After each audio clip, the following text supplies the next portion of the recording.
अस्सलाम वालेकुम। अपना न्यू लेक्चर स्टार्ट करते हैं। लेक्चर स्टार्ट करने से पहले हम डिस्कस कर लेते हैं हमारे पास सॉफ्टवेयर आर्किटेक्चर क्या है।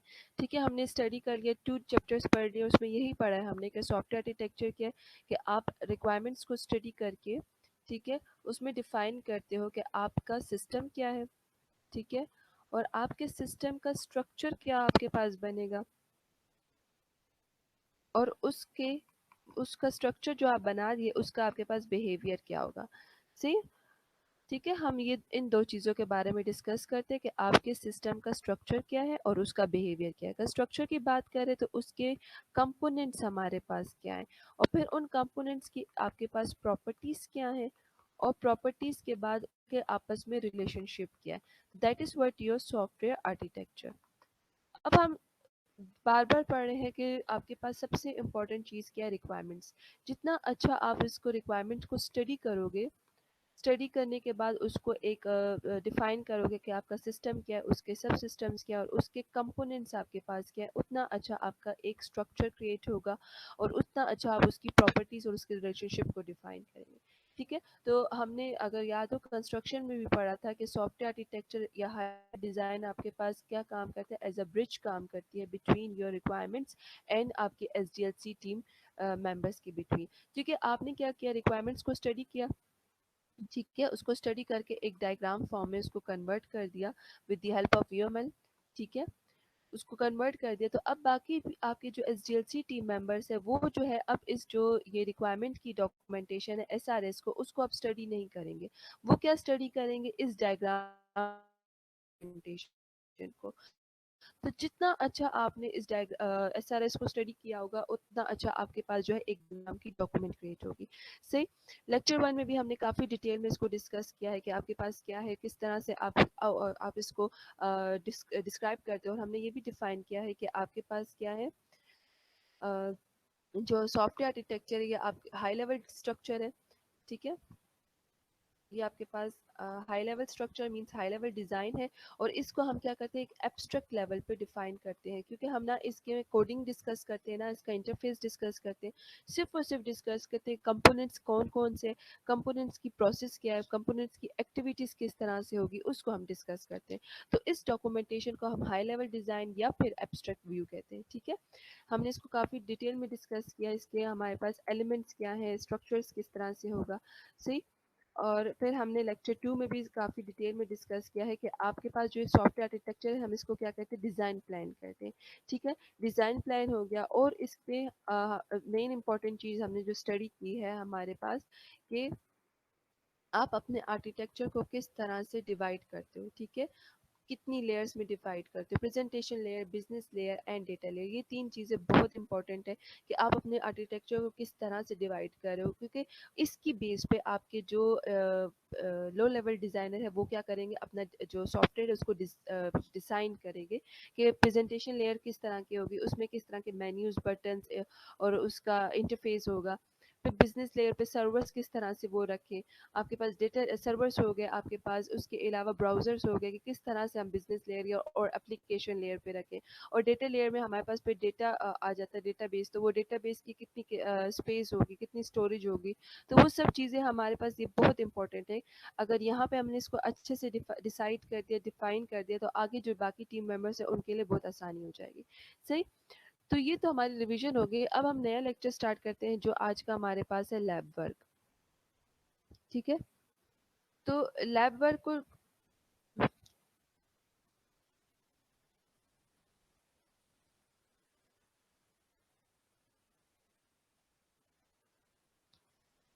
तो ये तो हो गया। अब तो ये तो हमारी रिवीजन हो गई। अब हम क्या करते हैं, अपना न्यू लेक्चर स्टार्ट करते हैं। जो आज का हमारा न्यू लेक्चर है वो है लैब वर्क। क्योंकि आप लोग को पता है कि हमारा ये जो सॉफ्टवेयर आर्किटेक्चर का सब्जेक्ट है इसके साथ लैब भी इन्वॉल्व्ड है। अब लैब मीन्स ये नहीं कि आप कोई कोडिंग करोगे, कोई टूल यूज़ करोगे। लैब मीन्स वही कि हम यहाँ पे डॉक्यूमेंटेशन बनाना सीखेंगे कि किस तरह से आपकी सॉफ्टवेयर आर्किटेक्ट की एक डॉक्यूमेंट क्रिएट होती है। जिस तरह हमने सॉफ्टवेयर कंस्ट्रक्शन में डॉक्यूमेंट बनाना सीखी थी, उसकी डॉक्यूमेंट क्या थी कि हम वहाँ पे सीडो कोड किस तरह से करें। तो यहाँ पे हमारी जो डॉक्यूमेंटेशन बनेगी वो यूएमएल डायग्राम्स के थ्रू बनेगी, किस तरह से आपने एसआरएस को स्टडी करके अपनी डॉक्यूमेंट को कन्वर्ट किया। तो अभी हमने तो सिर्फ और सिर्फ 2 लेक्चर्स पढ़े जिसमें हमने इंट्रोड्यूस किया अपने कि किस हमारे पास सॉफ्टवेयर आर्किटेक्चर क्या है, और दूसरे लेक्चर में हमने उसकी लेयर्स के बारे में पढ़ा कि लेयर्स क्या है। ठीक है, तो अब उन्हीं दोनों को स्टडी करके हम थोड़ा सा इसको डिस्कस करते हैं कि लैब किस तरह से हम करेंगे। लैब वर्क स्टार्ट करने से पहले थोड़ा सा डिस्कस कर देती हूँ आप लोगों का असाइनमेंट्स के बारे में। आपकी असाइनमेंट्स जो है वो सेम यही है कि आपने क्या करनी है, अपनी डॉक्यूमेंट क्रिएट करनी है। अभी कोई असाइनमेंट नहीं है, सिर्फ उसको डिस्कस करें कि आपकी क्या असाइनमेंट्स होंगी, कि ताकि हम जब लैब वर्क करें तो साथ साथ आप लोग लैब वर्क अपना स्टार्ट कर दें।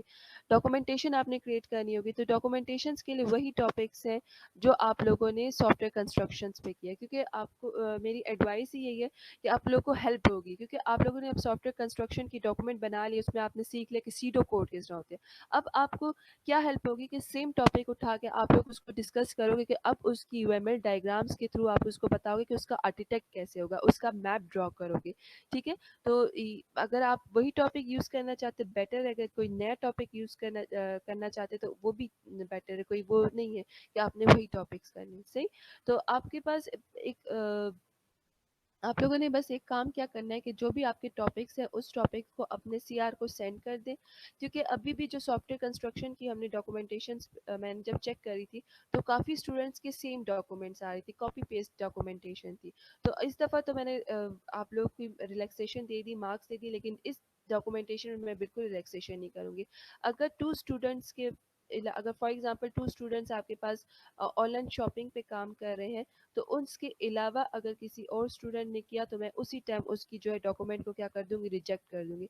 लास्ट टाइम भी मैंने कहा था मैं रिजेक्ट करूंगी, लेकिन मैंने नहीं की, लेकिन इस दफ़ा मैं करूंगी। सही है, तो सीआर का काम यही है कि आप अपने टॉपिक्स जो है सीआर को सेंड कर दें, और सीआर आपका यही काम है कि जिस स्टूडेंट्स अगर 2 स्टूडेंट से ज़्यादा सेम टॉपिक पे काम करें तो आप उसको रिजेक्ट कर दो। सही है, और आप लोगों क्या है कि इंडिविजुअली स्टूडेंट्स ने एक टॉपिक उठाना है और उस पर डॉक्यूमेंट क्रिएट करनी है। सही, तो ये आपकी अभी डॉक्यूमेंट अपने टॉपिक्स के नाम सेंड करें, ताकि फ्यूचर में जब मैं डॉक्यूमेंटेशन चेक कर रही हूँ तो उस टाइम अगर आपकी रिजेक्शन हो जाए तो फिर बाद में मुझे आप लोगों ने ये नहीं कहना कि "मैम, हमने तो टॉपिक सेंड किया था दिस एंड दैट"।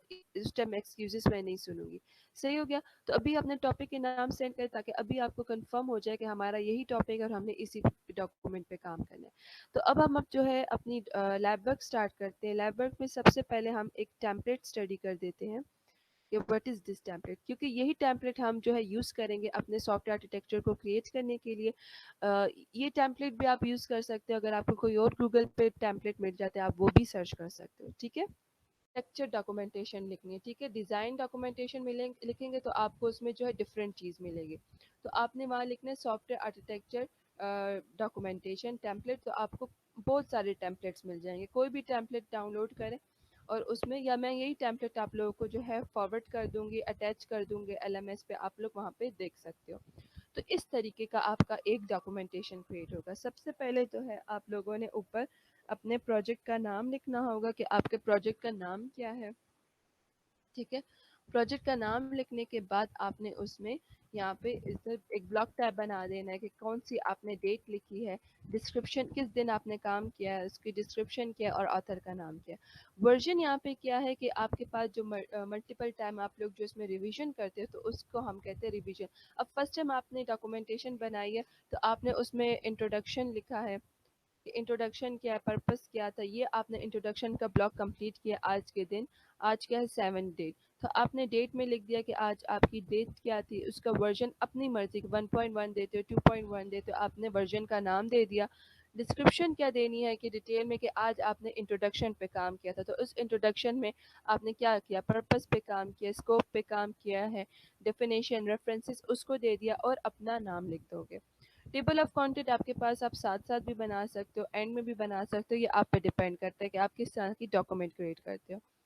फिर आपकी डॉक्यूमेंट आती है तो उसमें क्या क्या मौजूद है। सबसे पहला पॉइंट, इंट्रोडक्शन। जब कभी भी आप काम स्टार्ट करें, अब हमने अपना सब्जेक्ट स्टार्ट किया था, तो उसमें हमने आर्किटेक्चर को पहले इंट्रोड्यूस किया कि सॉफ्टवेयर आर्किटेक्चर है क्या, उसका पर्पस क्या था। तो ये सब चीज़ें क्या थी, हमने अब जब डॉक्यूमेंटेशन करेंगे तो हम डालेंगे। अगर कल को आप अपने प्रोजेक्ट का प्रपोजल भी डालोगे तो वहाँ पे भी लाजमी इंट्रोडक्शन की हेडिंग होगी, जिसमें पर्पस होगा कि आपके प्रोजेक्ट का पर्पस क्या, आपके प्रोजेक्ट का स्कोप क्या है, उसमें आपने कोई एब्रीवेशंस वगैरह यूज़ किए कुछ के। अगर आपने एब्रीवेशंस क्या होती है कि आप बार बार ना बड़ा कुछ बड़े नेम्स होते हैं उनको बार बार नहीं लिखना चाहते तो एब्रीवेट कर देते हो कि इसकी एब्रीवेशन होगी। रेफरेंसेस की कहीं से आपने डेटा उठाया है, क्योंकि कॉपीराइट्स का इश्यूज आ जाता है, तो अगर आपने रेफरेंस दिया होगा तो कोई मसला नहीं होगा। आपने या प्लेजरिज्म का इश्यूज आ जाता है, अगर जितना आपके पास प्लेजरिज्म के अलाउड होगी, अगर 10% है तो उस 10% में प्लेजरिज्म में आता है तो आपको अलाउ कर देंगे। लास्ट में ओवरव्यू आ जाता है, ठीक है। फिर आपकी आती है आर्किटेक्चर रिप्रेजेंटेशन की, किस तरह से आप अपने आर्किटेक्ट को प्रेजेंट कर रहे हो, कौन कौन से आप यूज़ करोगे। तो ये स्टेप बाय स्टेप हम इसको अब कंप्लीट करते हैं। अब हम इसी तरह से अपनी एक डॉक्यूमेंट क्रिएट करते हैं। मैंने इसको प्रोजेक्ट ले लिया, ठीक है। प्रोजेक्ट का नाम मैंने यहाँ लिख दिया है, मिड में लिख दिया जिस तरह से मैंने फॉर एग्जांपल लिया है ऑनलाइन अपॉइंटमेंट,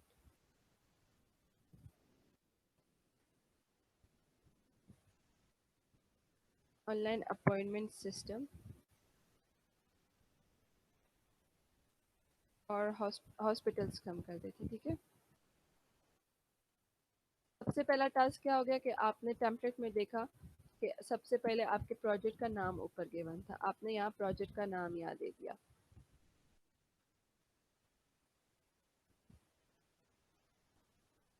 ये हो गया आपके प्रोजेक्ट का नाम। नेक्स्ट आपने क्या करना है, साथ आपने ये रिवीजन हिस्ट्री के नाम से बनाना है, ठीक है। रिवीजन हिस्ट्री के नाम से आपने बना दिया।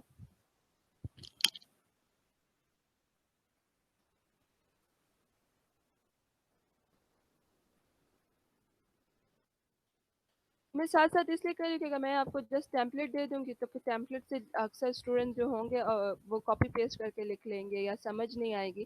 तो स्टेप बाय स्टेप जितना हमारा काम हमने अभी सिर्फ इंट्रोडक्शन तक किया, तो हम आज जो लैब में करेंगे वो सिर्फ इंट्रोडक्शन करेंगे। फिर जब हम नेक्स्ट लेक्चर पढ़ लेंगे तो उसके बाद फिर हम दूसरा लैब वर्क स्टार्ट करेंगे। तो आपने रिवीजन हिस्ट्री दे दी, टेबल क्रिएट करें,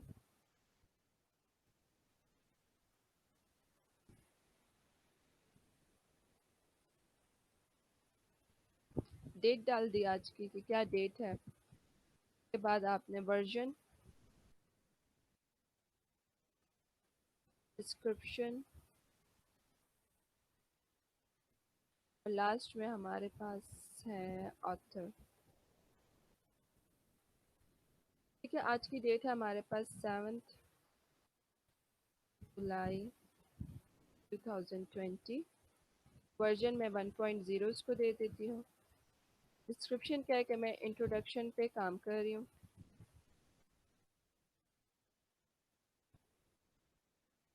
और अपना नेम मैंने दे दिया।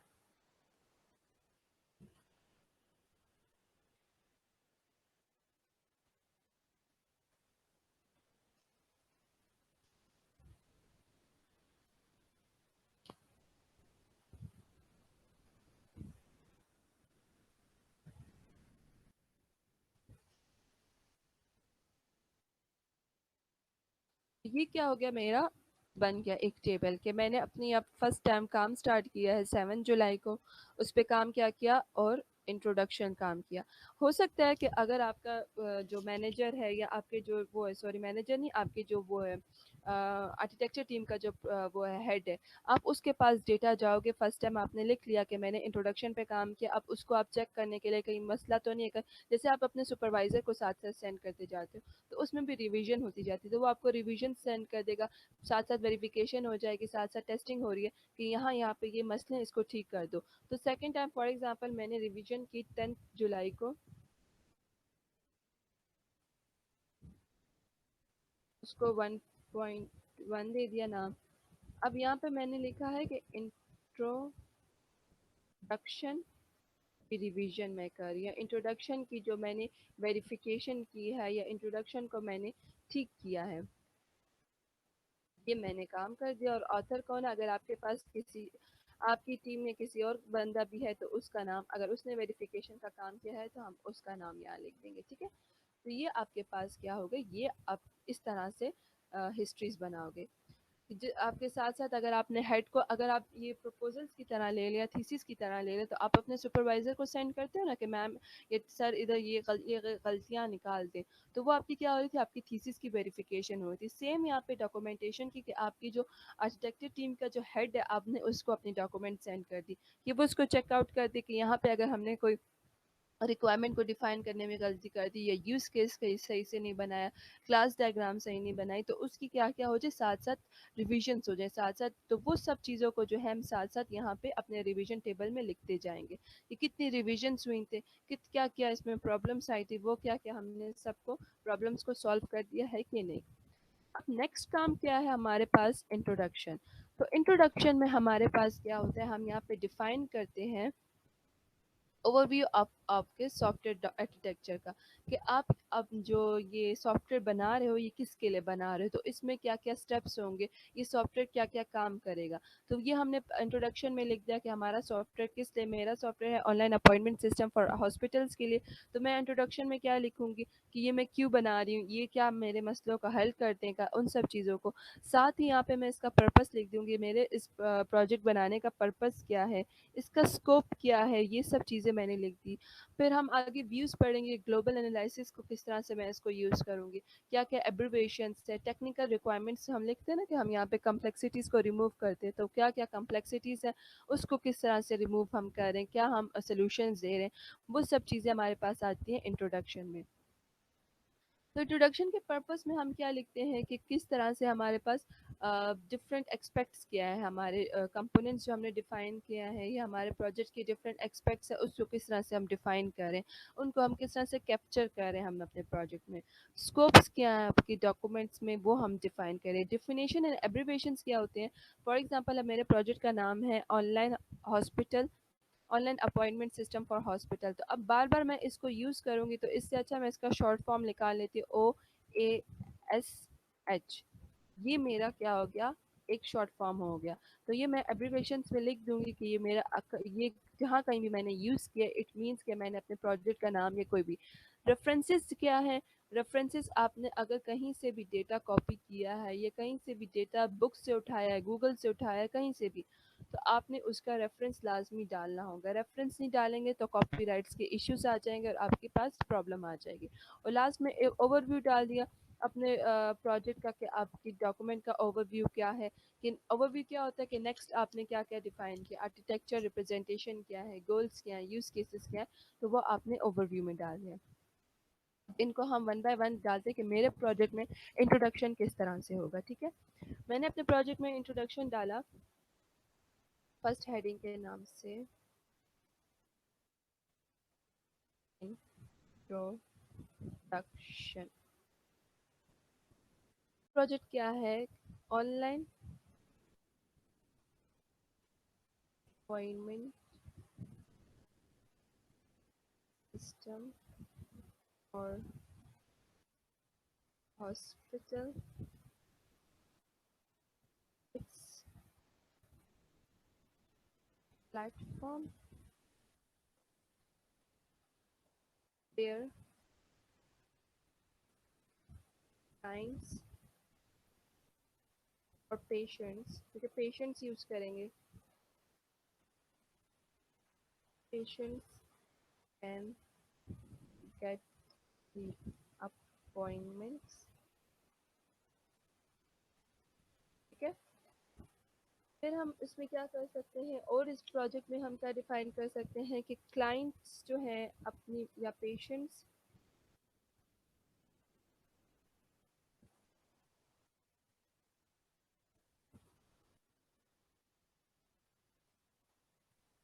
पेशेंट्स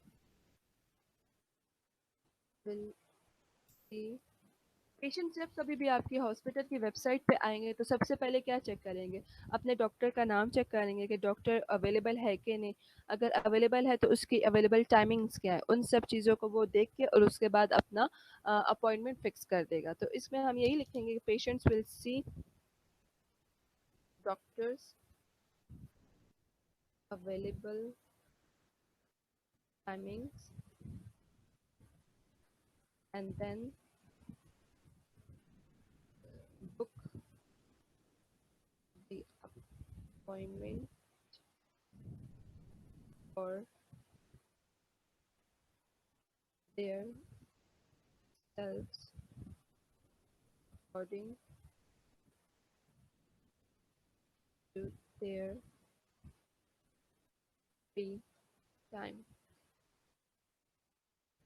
क्लाइंट ने देख लिया कि अच्छा डॉक्टर इस टाइम पे अवेलेबल है, वो 10 बजे अवेलेबल है, 11 बजे अवेलेबल है और दोपहर के 2 बजे अवेलेबल है, वो इस टाइम पे अवेलेबल है, वो उस टाइम पे क्या कर सकते हैं, वो उस टाइम पे जो है अपनी अपॉइंटमेंट को बुक कर सकते हैं। अब जो पेशेंट है वो सुबह की टाइमिंग पे फ्री नहीं है, वो दोपहर के 2 बजे फ्री है, तो वो उस टाइम क्या कर देगा, अपनी अपॉइंटमेंट को फिक्स कर देगा।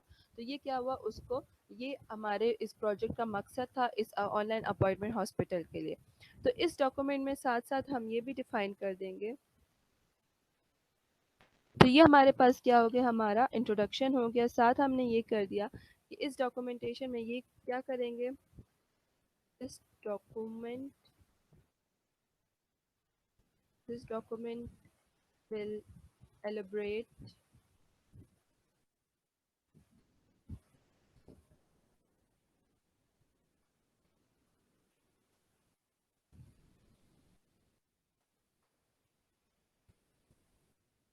elaborate the software architecture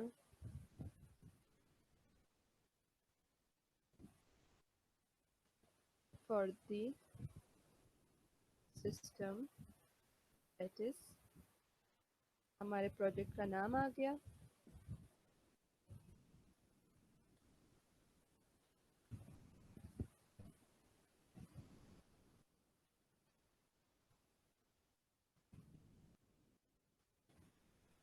ये डॉक्यूमेंट क्या कर रही है, आपके पास एलिब्रेट करेगी, आपके सिस्टम को डिकम्पोज करेगी कि क्या क्या इसमें कंपोनेंट्स है, क्या क्या स्टेप्स हमने इसमें करने हैं। ठीक है, साथ ही साथ ये आपके पास क्या करेगी,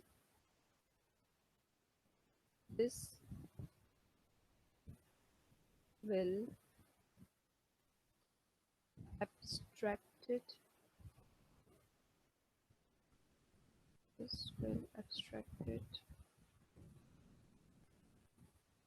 this the system will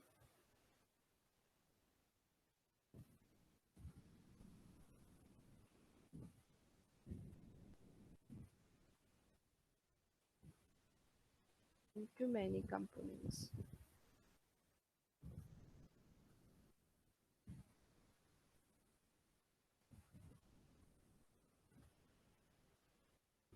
सबसे पहले क्या किया, ये डॉक्यूमेंट के बारे में बता दिया कि ये मेरा जो प्रोजेक्ट है वो क्या करेगा, इसमें क्या क्या फंक्शंस है। मेरे पास तो अभी यही है ना कि क्लाइंट अपनी वो कर सकता है, अपॉइंटमेंट्स चेकआउट कर सकता है। आप लोगों का जो प्रोजेक्ट होगा उसमें जो जो फंक्शनैलिटी वो प्रोवाइड करेगा उन सब चीज़ों को आप इस पैराग्राफ में डिफाइन कर दोगे।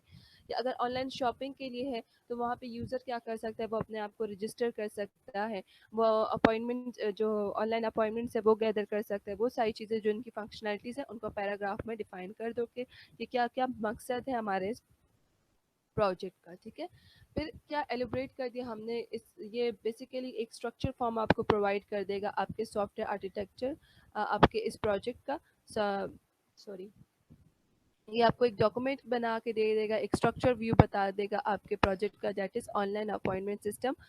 ठीक है, साथ ही आपके जितने भी कंपोनेंट्स हैं उनको इनकैप्सुलेट कर देगा, उनको एब्स्ट्रैक्ट फॉर्म में डिफाइन कर देगा, और जिनको later on which will be abstracted into components which will be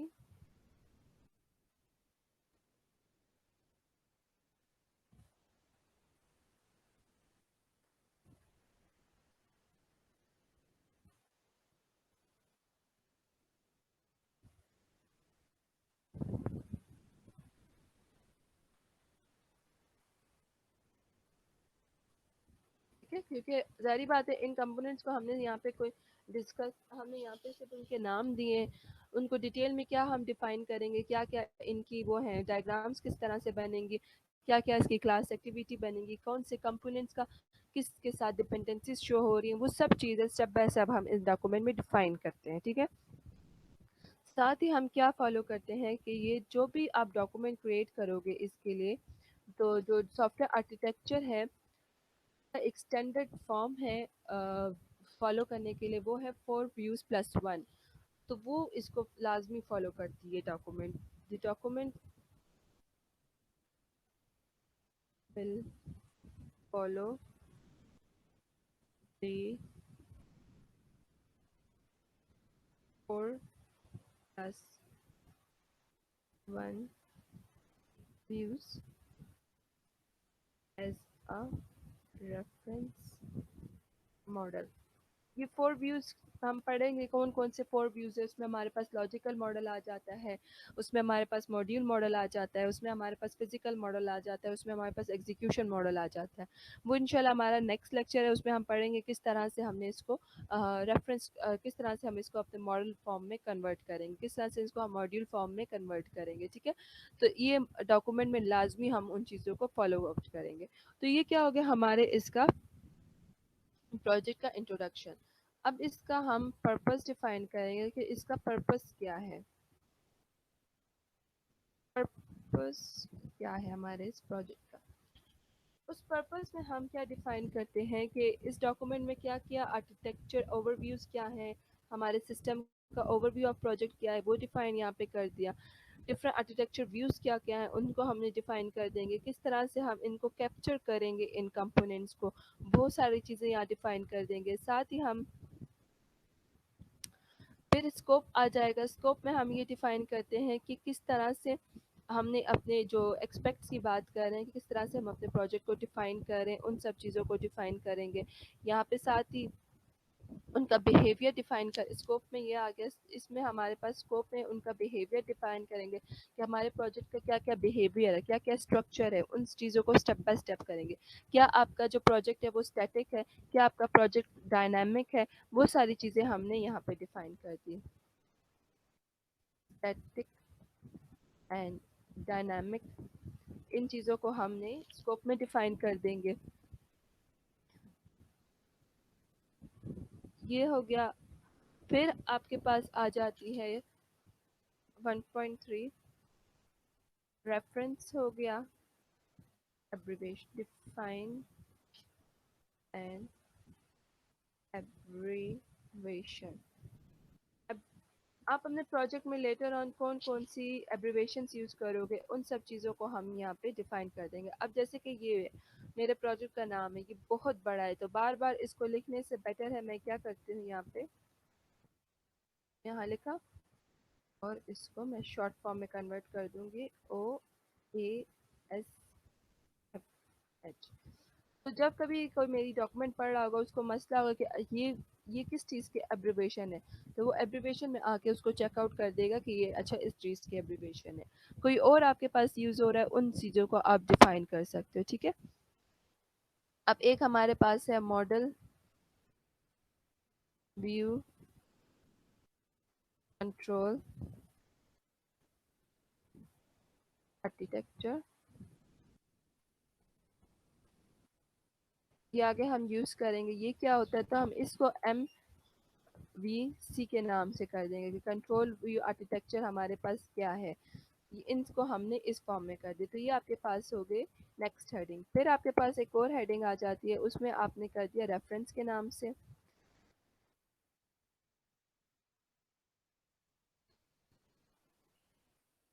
reference आपने दे दिया कि कौन कौन से आपके पास रेफरेंसेस हैं।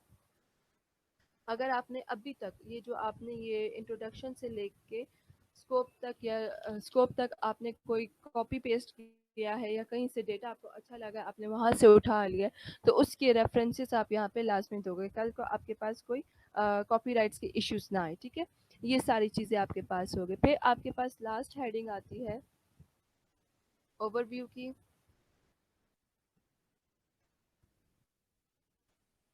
ओवरव्यू में आप क्या बताते हो कि आपने क्या-क्या अब प्रोजेक्ट में करना है। इस रिपोर्ट में क्या-क्या एनालिसिस होंगी, किस तरीके से होंगी, क्या-क्या हायरार्किकली यूज़ की जाएँगी, कौन-कौन से ऑपरेशंस होंगे, उन स्टेप्स को आप वन बाय वन डिफाइन करोगे। जैसे कि हम कहते हैं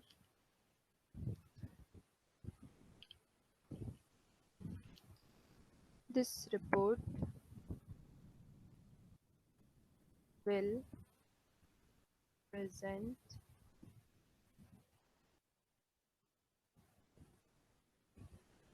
this report will present a detailed analysis in architecture of. अब आपके प्रोजेक्ट का नाम है तो पूरा प्रोजेक्ट का नाम लिखने से बेटर है हमने जो ये उसकी शॉर्ट फॉर्म लिखी है।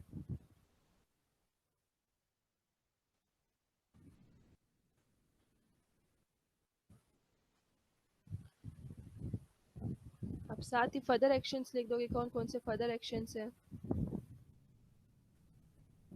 जैसे आप थीसिस बनाते हो कि आप इधर अपनी पिछली जो प्रोजेक्ट है उसकी समरी दे सकते हो, पिछले इंट्रोडक्शन में आपने जो लिखा है उसकी समरी दे सकते हो। आगे जो आप ये यूज़ करोगे कंपोनेंट्स वगैरह या कौन कौन सी हेडिंग उनके नाम लिख दोगे। फर्दर एक्शंस क्या है कि आपके पास आर्किटेक्चर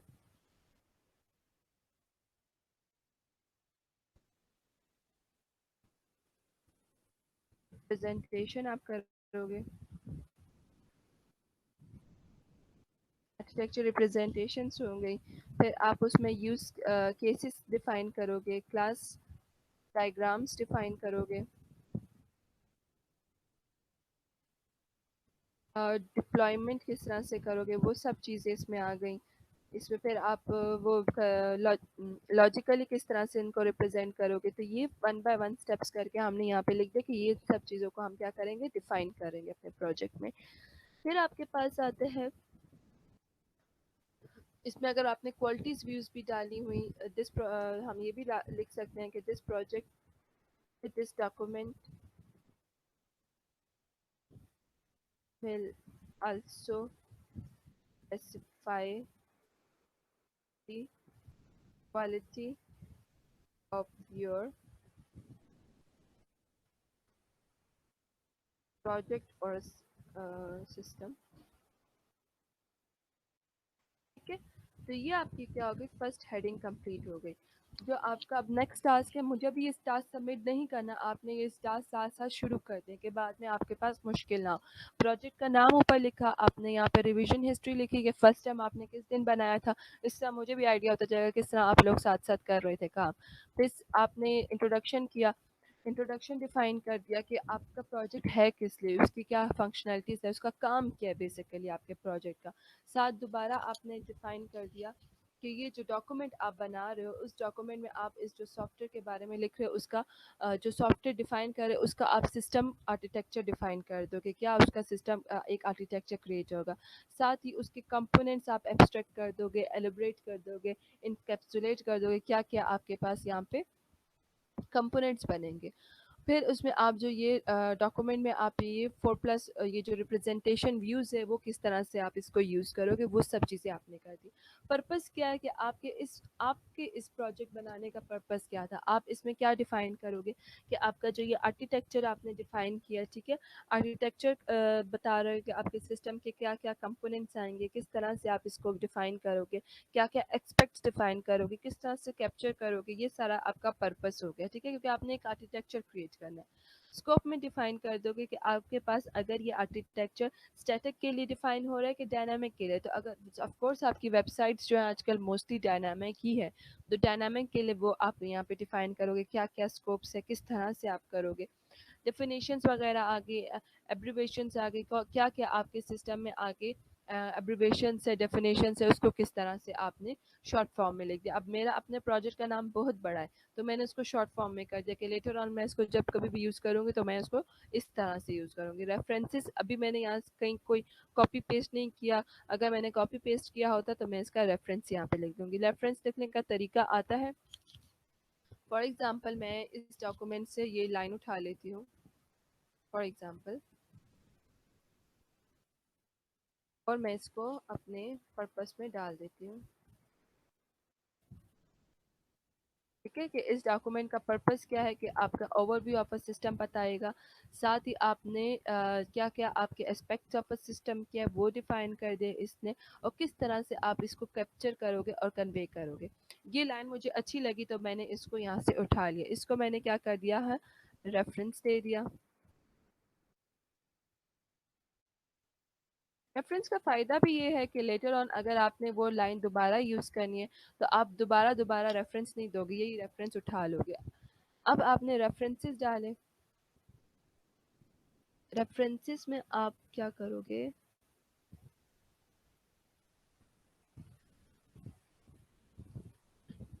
यहाँ पे आपने इसको वन किया, स्क्वायर ब्रैकेट्स डाले, स्क्वायर ब्रैकेट्स क्लोज किया, और इसकी जो यूआरएल है, क्योंकि ये वेबसाइट थी तो यूआरएल से मैंने इसको कॉपी किया और यहाँ पे आके इसको पेस्ट कर दिया। ये तो मैंने कर दिया। इसका फिर क्या करते हैं हम साथ कि मैं किस दिन इस वेबसाइट पे विजिट हुई थी, जिस दिन मैं मतलब जिस दिन इस वेबसाइट पे जाकर मैंने डेटा को कॉपी पेस्ट किया था, क्योंकि आप लोग को पता है कि वेबसाइट पे भी डेटा जो कंटेंट है वो चेंज होता रहता है। तो बाद में मैं इस वेबसाइट पे जब आप चेक कर रहे हो या आपका सुपरवाइजर चेक कर रहा है, वो उस वेबसाइट पे जाके चेक करता है तो वहाँ पे कुछ और लिखा है और आपने तो कुछ और लिखा है, तो इस चीज़ को प्रॉब्लम को ख़त्म करने के लिए आप लिख लेते हो कि विजिटेड, ब्रैकेट्स डालोगे, विजिटेड या विजिट ऑन, जिस दिन आपने विजिट किया था। आज जो है 7th ऑफ जुलाई है। इससे आपको फ़ायदा ये होगा कि कल को अगर आपकी डॉक्यूमेंट चेक की जा रही है, वो लोग चेक करते हैं कि अच्छा आपने इस लिंक से डेटा उठाया, इस लिंक पे वो डेटा मौजूद नहीं है या वो चेंज हो गया, तो वो कहेंगे आपने तो गलत डेटा उठाया या आपने कहीं, तो आपका डॉक्यूमेंट कैंसिल होने से बेहतर है कि आपने ये उठा लिया, ये डेट लिख ली। अगर मैंने फॉर एग्जांपल अगले साल 7 जुलाई या 8 जुलाई ऑफ 2021 को मैंने चेक किया था, तो वहाँ पे ऑफ कोर्स कुछ ना कुछ चेंज हुआ होगा, इस आर्किटेक्चर की रेफरेंस या टेम्पलेट चेंज हो गया होगा तो इन्होंने भी अपडेट किया होगा। तो वहाँ पे जब चेंजेस आई होंगी तो वो मैं जब चेक करूँगी तो वो तो बिल्कुल चेंज होगा। तो आपकी डॉक्यूमेंट कैंसिल करने से पहले मैं ये चेक करूँगी कि अच्छा आप किस दिन विजिट कब हुए थे, तो वो पिछले साल की डेट थी तो मैं कहूँगी ठीक है ये पिछले साल ऑफ कोर्स यहाँ पे कुछ और डेटा होगा तो वो एक्सेप्ट हो जाएगा। अगर आपने ये विजिट ना लिखा हो तो वो आपकी डॉक्यूमेंट कैंसिल हो सकती है। ठीक है, तो ये आपके रेफरेंस का तरीका है। रेफरेंस इन्होंने यहाँ पे इसलिए क्योंकि लेटर ऑन आप जो अब ये बनाओगे डॉक्यूमेंट रेफरेंस प्रेजेंटेशन के लिए, रेफरेंस प्रेजेंटेशन, ये आर्किटेक्चर कॉन्स्ट्रेंट, तो ये तो आपने कहीं से कॉपी पेस्ट करना ही नहीं, क्योंकि ये आपका व्यू है, लॉजिकल व्यू जो आप किस तरह से लेयरिंग बनाओगे, ये तो आपने कोई नेट से कॉपी नहीं करना, आप किस तरह से अपने प्रोजेक्ट को क्रिएट करना चाहते हो। प्रोसेस व्यू में किस तरह से आप जो वो होगा, आपने जो कंपोनेंट डिफाइन कर दिए तो उनको किस तरह से हम डिप्लॉय करेंगे, डिप्लॉयमेंट आ जाएगा किस तरह से हम इसको हार्डवेयर के साथ चेकआउट करेंगे। तो यहाँ पे आपके पास कॉपी पेस्ट की कोई खास मकसद नहीं, तो इसलिए इन्होंने यहाँ पे रेफरेंसेस में आपको डिफाइन कर दिया। तो ये आपकी क्या होगी, फर्स्ट हेडिंग कंप्लीट होगी।